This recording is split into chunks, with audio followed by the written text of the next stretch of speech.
Hello friends, welcome back to my channel Maya blog and cooking চ্যানেলে তোমাদের অনেক অনেক ওয়েলকাম। আজ আরও একটা ব্লগ তোমাদের সাথে শেয়ার করতে চলে এসেছি। নতুন একটা দিন আর নতুন একটা ব্লগ, তো স্কিপ না করে পুরো ব্লগটা দেখার অনুরোধ রইল।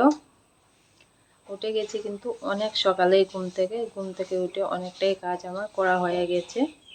আর এদিকে দেখো, কালকের কিছুটা ভেজা কাপড় ছিল, এগুলি রোদে দিয়ে দিয়েছি, কিন্তু রোদটা এখনো উঠেনি। আকাশটা দেখো মেঘলা রয়েছে। আর এদিকে দেখো উঠোন ঝাড় দিয়ে দিয়েছি, আর এদিকে হচ্ছে তুলসী বেদিটা মুছে একটু জলও ঢেলে দিয়েছি। আর এদিকে তোমাদের দেখাচ্ছি সকালে আমার ঠাকুরের বাসন দেওয়া হয়ে গেছে, আর এখানে ফুলও তুলে রেখেছি। তো চাটা খাওয়াও কিন্তু কমপ্লিট হয়ে গেছে। এবারে বিছানাটা গুছাবো, বিছানা গুছানো বাকি আছে। আর তোমাদের দাদাভাইও বাজারে গেছে, দেখা যাক বাজার থেকে কি আনা হয়। আর এর মধ্যে কিন্তু আমি বিছানা গুছিয়ে নেব।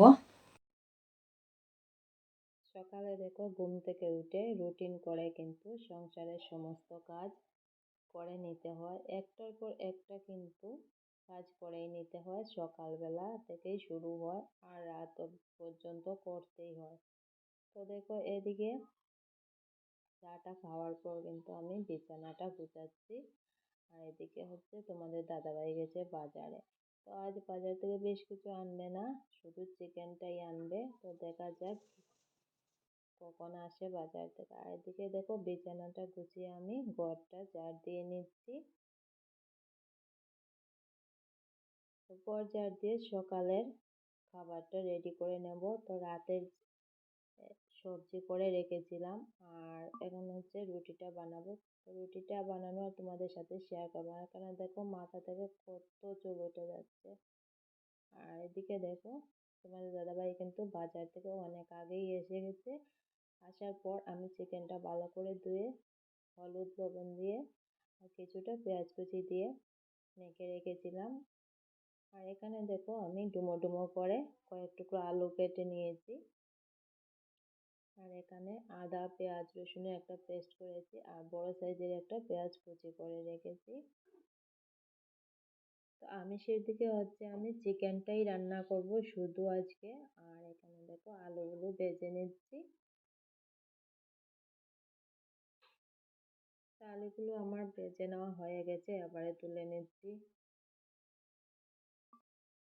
তারপর ওই তেলের মধ্যেই কিন্তু আমি আদা রসুন পেঁয়াজ আর যে গোটা পেঁয়াজ কুচিটা দিয়েছিলাম সব কিছু দিয়েই আমি মশলাটা কষিয়ে নিয়েছি। জিরে গুঁড়া, হলুদ, লঙ্কা, পরিমাণ মতো লবণ সব কিছু দিয়েই কিন্তু মশলাটা কষিয়ে এবারে এর মধ্যে আমি চিকেনটা দিয়ে দিলাম। তো চিকেনটা কিন্তু একটু আগেই যদি এভাবে একটু মেখে রাখা যায় তাহলে কিন্তু ভালো হয়। আর এদিকে দেখো চিকেনটা কষিয়ে আমি এর মধ্যে কিন্তু ভেজে রাখা আলুর টুকরোগুলো দিয়ে ঢাকা দিয়ে কিন্তু অনেকক্ষণ রেখেছি। এতে কিন্তু চিকেন আর আলুটা আমার ভালো মতো সেদ্ধ হয়ে গেছে। দেখো কষানোটাও খুব সুন্দর হয়ে গেছে। এবারে এর মধ্যে আমি জলটা দিয়ে দেব। তো আজকে চিকেনটা হচ্ছে একটু পাতলা করেই করব।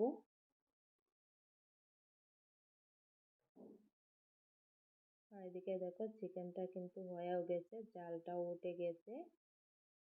এবারে এর মধ্যে আমি শুধু গরম মশলাটা দিয়ে দেব। গরম মশলা দিয়ে কিন্তু চিকেনটা নামিয়ে নেব। তো দেখো পাতলা করব বললেই কিন্তু পাতলা করা যায় না, চিকেনটা ওই গ্রেভিটা ঘন হয়েই আসে। তো চিকেনটা রান্না করা হয়ে গেছে। এবারে চিকেনটা নামিয়ে আমি চুলোটা ভালো করে পরিষ্কার করে নেব। আর দেখো এখানে চিকেনের কালারটা কতটা সুন্দর এসছে। চুলো পরিষ্কার করে চিকেনটা রান্না করে ফ্রিজে রেখে চুলোটা ভালো করে মুছে দেখো স্নান করে একেবারে চলে এসেছি। গামছাটা চুলে রয়েছে এখনো, চুলটা ভিজে।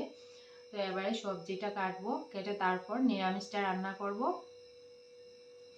চলো সবজিটা কেটে নিই। এখানে দেখো আমি প্রথমে প্রেসার কুকারে ভাতটা বসিয়ে দিচ্ছি।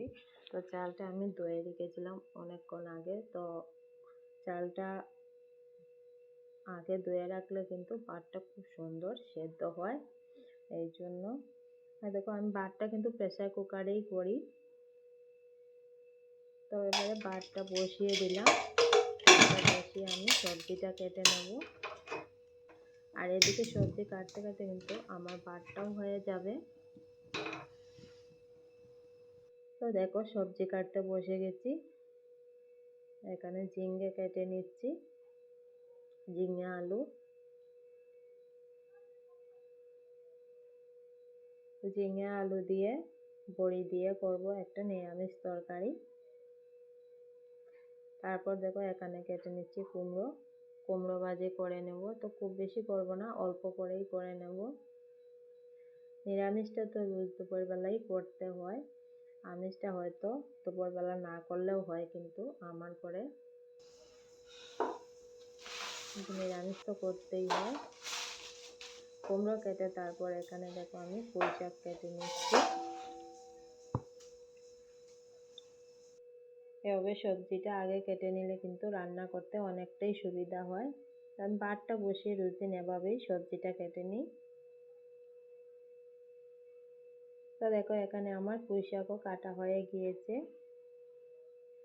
আর এদিকে দেখো তোমাদের দেখাচ্ছি ঝিঙে আলু কাটা হয়ে গেছে। এদিকে কুমড়োও কেটে নিয়েছি।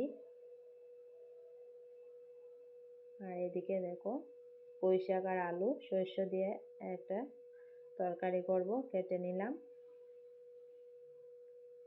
তো চলো এবারে রান্নাটা করে নিই।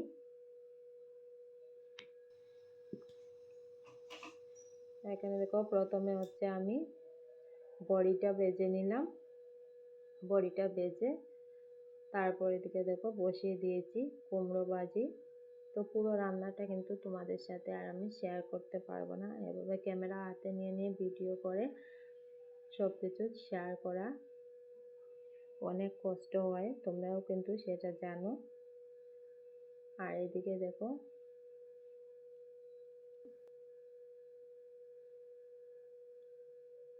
তো দেখো এখানে আমি বড়ি দিয়ে ঝিঙে দিয়ে আলু দিয়ে একটা তরকারি করেছি, আর কুমড়োটা তো ভাজি করে নিয়েছি।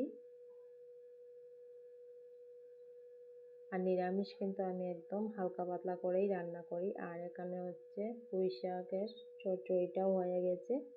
তো বন্ধুরা আজকের ভিডিওটা তোমাদের কাছে কেমন লাগলো জানিও। ভালো লাগলে লাইক, কমেন্ট, শেয়ার, সাবস্ক্রাইব করে আমার